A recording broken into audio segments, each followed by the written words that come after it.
Alfredo, lovely to chat to you, and thanks so much for joining me today. And big congratulations, because Playa Caracol is now a reality. You've got like 200 condos delivered or close to delivered.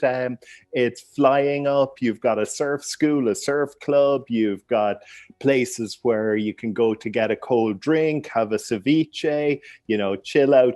Congratulations, because I was just chatting with Margaret earlier today, and we were chatting about the first time we came across Playa Caracol, and that was that trip. I guess it must be 5 years ago now, and we were traveling in a little minivan up and down the Pacific coast of Panama. We were looking for new projects because we had been absent from Panama since pretty much 2007. But, I certainly felt that the moment for the second wave of opportunity in Panama was coming. And, we were there in our little van, and we spotted just a little sign that said Playa Caracol down this road. So we followed the signs for Playa Caracol, and we arrived at a piece of land that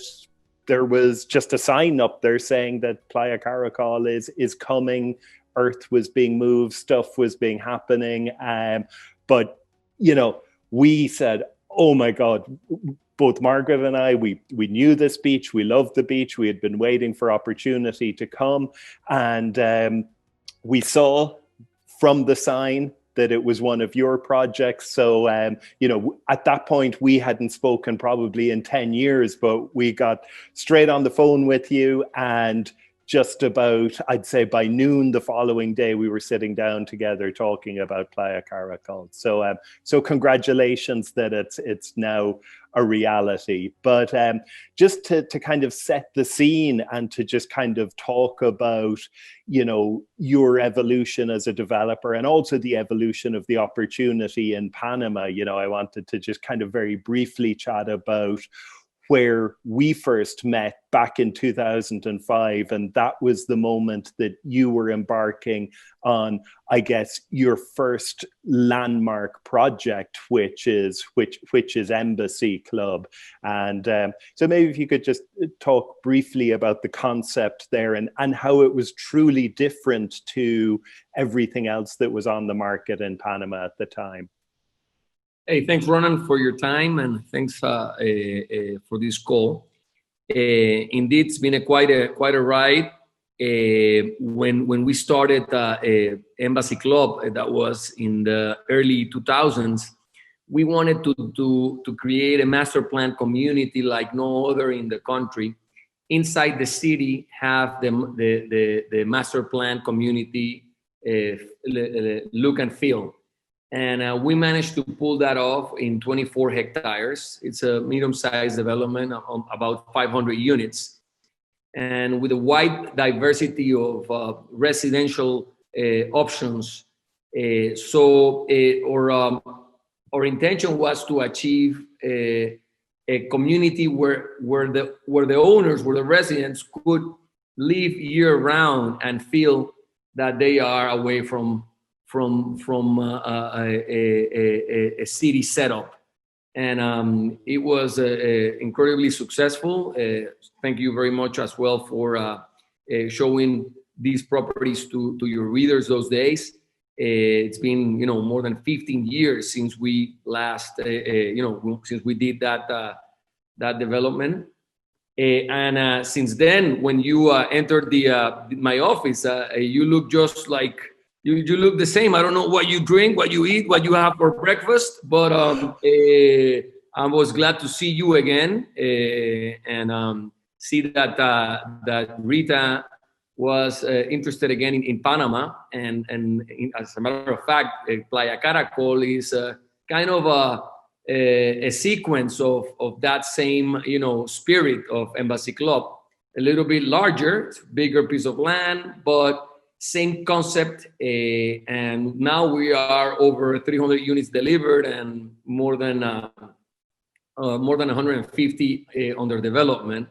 So we are in the process of creating a community, and we are extremely excited because of the opportunities that Panama now is offering with regards to the tourism law for the promotion of hotels and other hospitality businesses, which is leading us to an accelerating our path to what we wanted to create in Playa Caracol, which is a year-round community beachfront where, I mean, pretty much you can find anything you need and feel comfortable, no? Yeah, yeah. Well, let's just jump in there, Alfredo, because this was one of the items I wanted to talk about maybe later, but while you bring it up. So there's been a new law introduced in Panama, which basically means that as a developer, if you're providing, let's call it tourism inventory in terms of condos or hotel rooms, you get this massive tax credit. So a very significant portion of the costs that go into that development can be written off as a tax credit, which then can be either used by the developer or packaged and resold. And so essentially what this means from your perspective and from our perspective is that the costs involved in developing certain types of tourism-centric inventory outside of Panama City just got slashed deeply, deeply. So what this means is that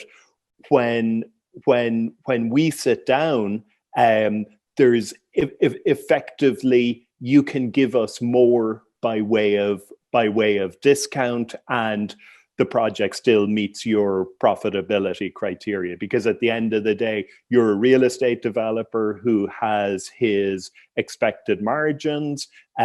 We bring fast volume to the table. So once you can keep that volume rolling within your margins, there's this pie that effectively can be divvied up towards RETA members. And that's why with this next opportunity, just this pricing is just so low. I mean, to be able to get in just back from the beach, in this community that we're going to talk about now in a minute, at these types of entry prices, it's just insane. It's just unheard of. It's the type of price points you might expect to see in Ecuador or some kind of place that isn't the hub of global commerce that Panama is. So this is really, really exciting, because it means that we get in at the ground floor of this new community within the master plan at pricing that's like, 1/8 of what you'd figure on spending outside of other global hubs, and certainly a fraction of even other beach communities in places that don't have the benefits of that pool of renters and pool of ultimate buyers right next door in Panama City. So this is so exciting, and it's been just it's just been one of the most positive things for RETA members and for the deals we bring to the table over the past 6 months.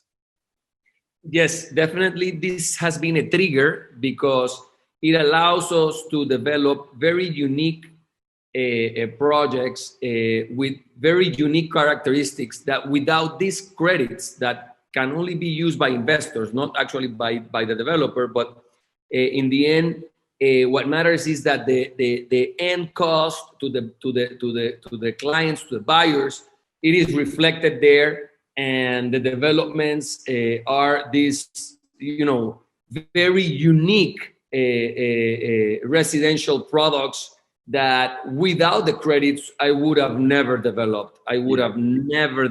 And in the end, it's a marvelous piece of real estate, not just to own, but as well, for the guests, as a hotel product, it's very unique, And in Caracol, Ronan, as you know, we managed to kind of differentiate everything we do. We don't just repeat. So every time we do something, and now with the credits, with the law, then we manage to increase the diversity of products that complement each other marvelously.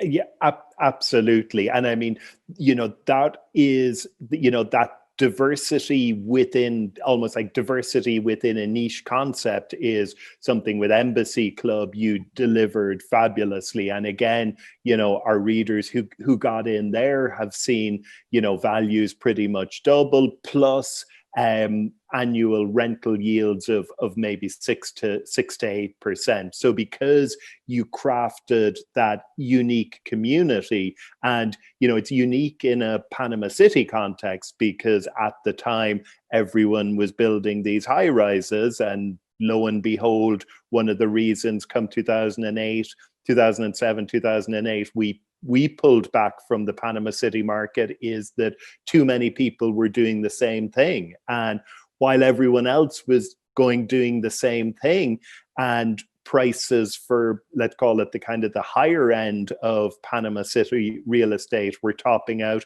you went and did something, your whole new thing again, which kind of pushed the envelope of the market to an even higher level, and that's creating your island communities. Literally, as a matter of fact, right now I'm in the islands, in the second island. We are delivering the first unit in the second island. So I came myself to make sure that everything is in order. I'm very happy to receive the first resident. And we are continuing the process of delivering several tens of units. So what we have created now in the middle of downtown Panama, with these two man-made islands, now both islands are a residential community. Now they are alive with owners.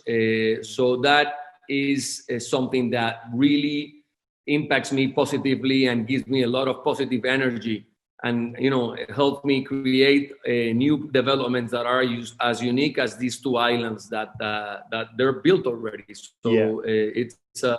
It's a reality right now. Yeah, absolutely.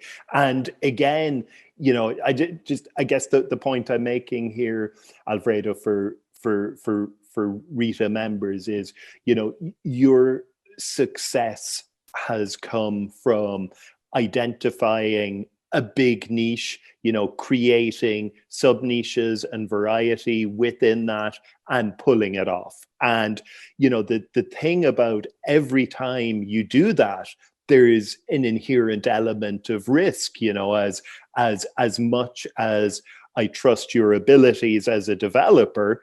The first time I stepped foot on Caracol was a much riskier moment than today. So I mean, this is a moment where RETA members can get in a community that you say 300 deliveries. I thought it was like 200. I mean, the pace you're moving at is spectacular. I mean, it's proven, but yet we can get in this new community, this new oasis, which is called the Oasis, right in the heart of the community, at these prices that reflect a ground floor scenario way off the beaten track. So I mean, that's one of the why I'm so excited is to be able to have all this upside with everything so de-risked, in that the community is there. And, we have the upside of